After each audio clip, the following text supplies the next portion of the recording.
Good morning student.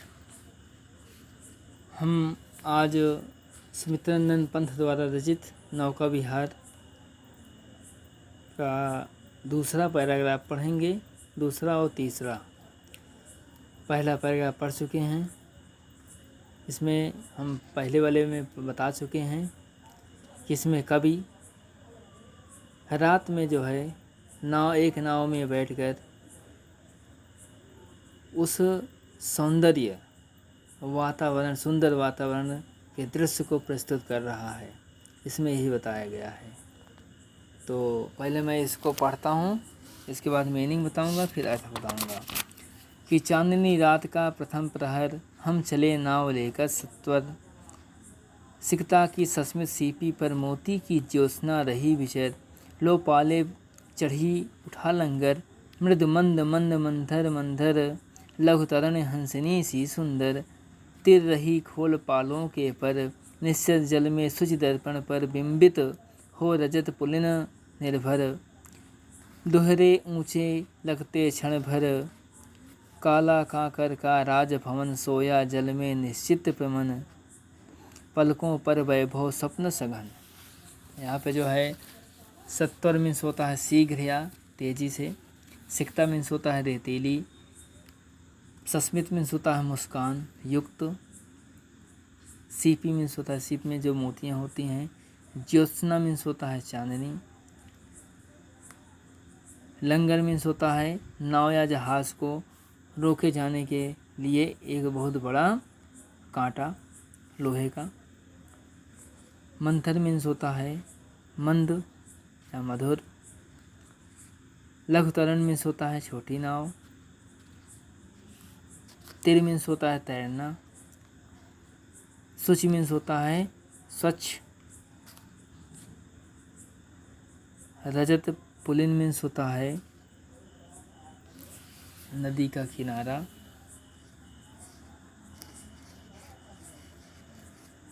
अब यहाँ पे जो है पहले मैं अब इसका अर्थ बताऊंगा। कवि क्या कह रहा है।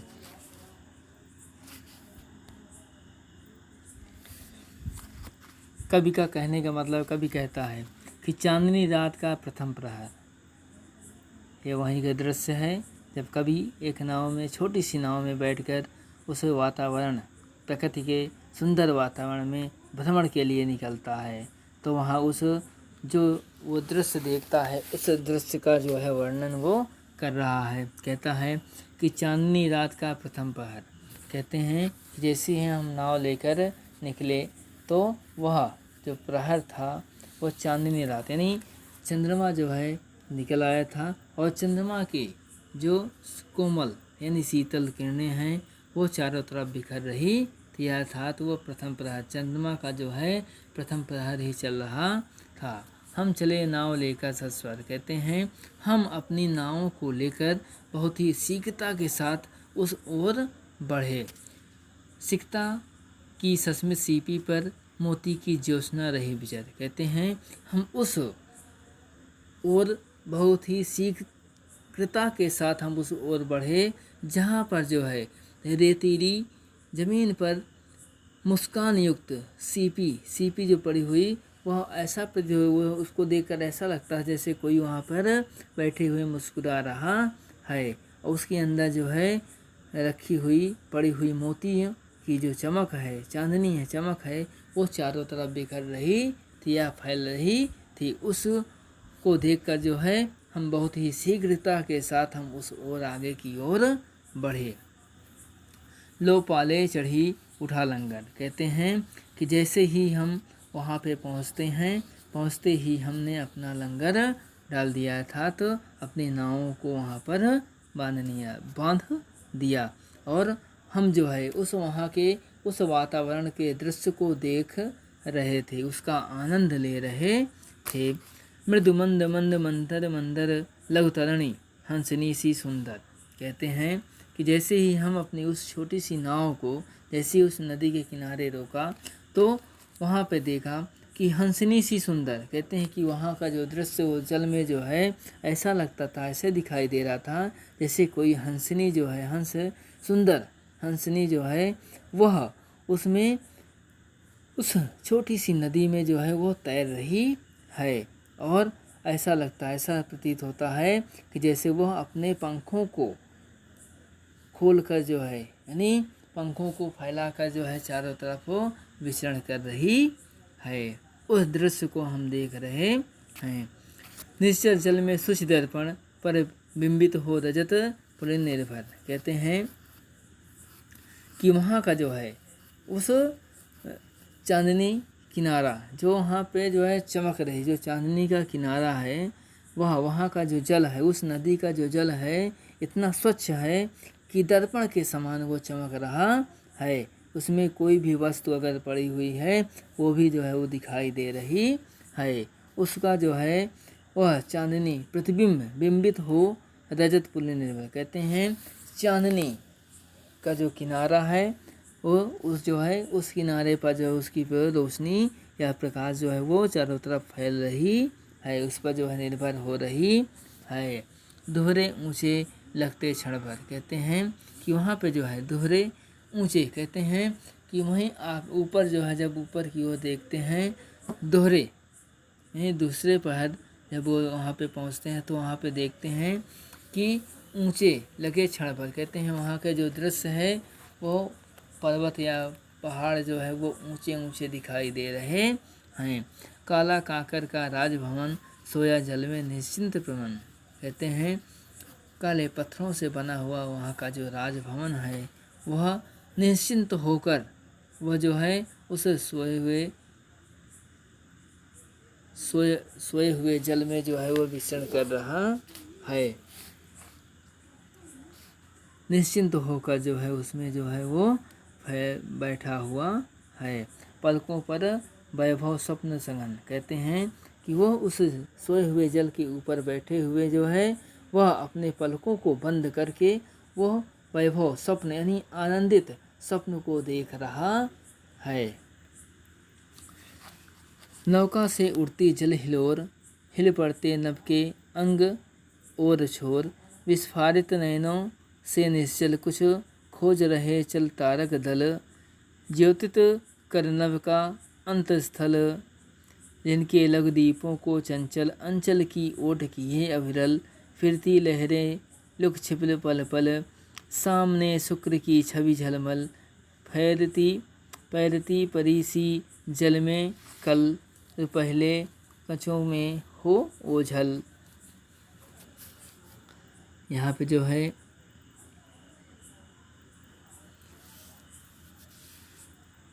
हिलोर मीन्स होता है लहरें। विस्फारित नैनों से आंखें फाड़कर, चंचल मतलब चल मीन्स चंचल। तारक दल मीन्स होता है तारों का समूह। ज्योतित मीन्स होता है प्रकाशित। अंतस्थल मीन्स होता है भीतरी भाग। कछो मीन्स होता है बाल। तिर्यक मुख मीन्स होता तिरछा मुँह।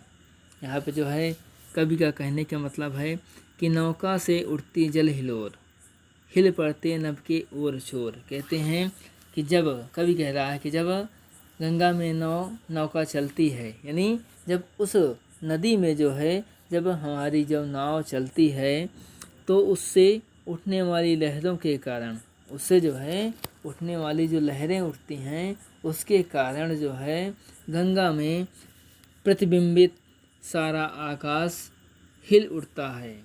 यानी उसमें जो चंद्रमा की किरणें पड़ती हैं तो उसमें जो है आकाश भी दिखाई देता है। जैसे ही वह लहरें चलती हैं तो ऐसा प्रतीत होता है जैसे पूरा आकाश जो है वो हिल रहा है। आकाश में फैला हुआ जो है प्रकाश वो पूरा हिल रहा है। हिल पड़ते नभ के ओर छोर। ठीक है। विस्फारित नैनों से निश्चल कुछ खोज रहे जल तारक दल। कहते हैं कि मानो तारे जल के अंदर के भाग को अवलोकित करके उसमें अपनी आँखें फाड़ फाड़ कर कुछ खोज रहे हैं।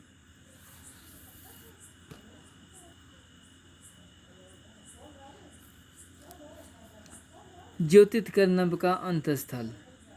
कहते हैं कि इन तारों रूपी लघु दीपों को अपने आंचल की आड़ में छिपाए हुए गंगा की चपल लहरें इधर उधर छिपती हुई सी प्रतीत हो रही हैं।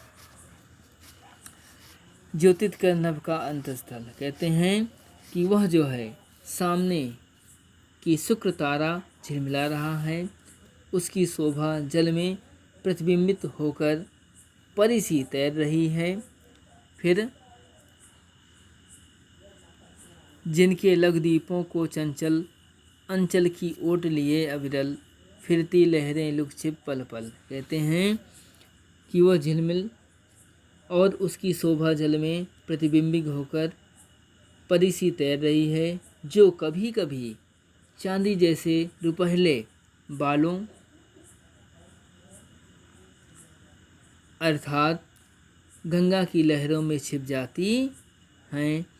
अपने यौवन से अनभिज्ञ नायिका जिस प्रकार कभी अपना सुंदर मुख घूंघट में छिपा लेती है और कभी घूंघट उघाड़ लेती है, फिर सामने शुक्र की छवि झलमल पैती परी सी जल में कल रुपहले कचों में हो ओझल,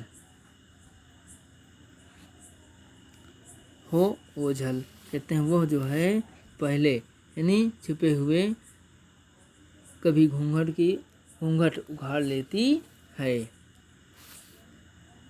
फिर लहरों के घूंघट से झुक झुक दसवीं का शशि निज तिर्यक मुख दिखलाता मुग्धा सा रुक रुक, कहते हैं उसी प्रकार गंगा में प्रतिबिंबित दसवीं का चंद्र भी कभी अपना तिरछा मुख दिखा देता है और कभी लहरों की चंचलता के कारण छिप जाता है।